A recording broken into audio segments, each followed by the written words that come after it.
বন্ধুরা, আমরা প্রতিনিয়তই ভিডিওর জন্য বিভিন্ন অঞ্চলে যাই, বিভিন্ন এলাকায় যাই, বিভিন্ন এলাকার প্রাকৃতিক দৃশ্য সহ বিভিন্ন স্থাপনাগুলো আমরা দেখাই, পাশাপাশি বিভিন্ন তথ্যমূলক ভিত্তিতে আপনাদের সাথে কথা বলি।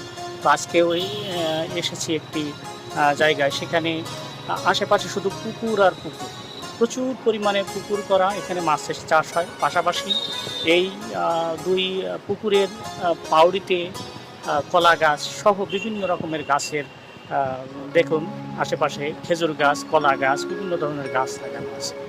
তো আমরা গিয়েছিলাম সেখানেই। এই দেখুন একটি কলা, এখনো বড় হয়নি।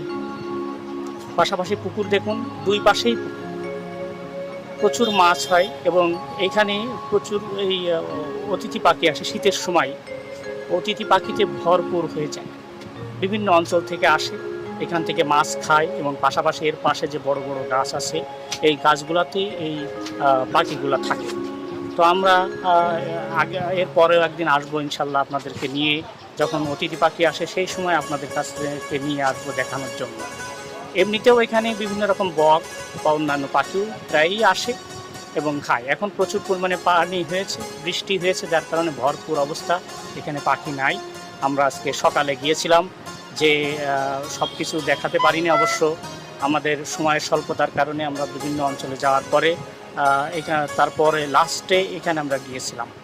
তো দেখুন, দেখেন এই পাশেও একটা পুকুর আছে, এখানে প্রচুর মাছ, দুই পাশেই পুকুর, মাছ আর মাছ। যখন মাছের জাল টানা হয়, মাছের সেই দৃশ্যগুলো আসলেই মনোরম, খুবই চমৎকার। এত চমৎকার যে মাছ ধরে যখন তখন ওই যেমন মুড়ি বা খই ফোটে, তখন চটপট চটপট করে ওরকম হয়। তো আমরা যেদিন মাছ ধরে সেদিনও একদিন ইনশাল্লাহ নিয়ে আসবো আপনাদেরকে। আমরা দেখুন আস্তে আস্তে করে আমরা আমাদের গন্তব্যে পৌঁছে যাবো ইনশাল্লাহ। আস্তে আস্তে করে আমরা এগিয়ে যাচ্ছি, আমাদের টিম সহ আমরা এসেছি। এই দেখেন পুকুরের পাশে একটা খেজুর গাছ, খেজুর গাছের যে পাতার ছায়াটা পড়েছে পানির ভিতরে, দেখেন স্পষ্ট দেখা যাচ্ছে। আসলেই প্রকৃতির কাছে গেলে মন যেন কেমন উতালা হয়ে ওঠে এবং প্রকৃতি আমরা সবাই ভালোবাসি।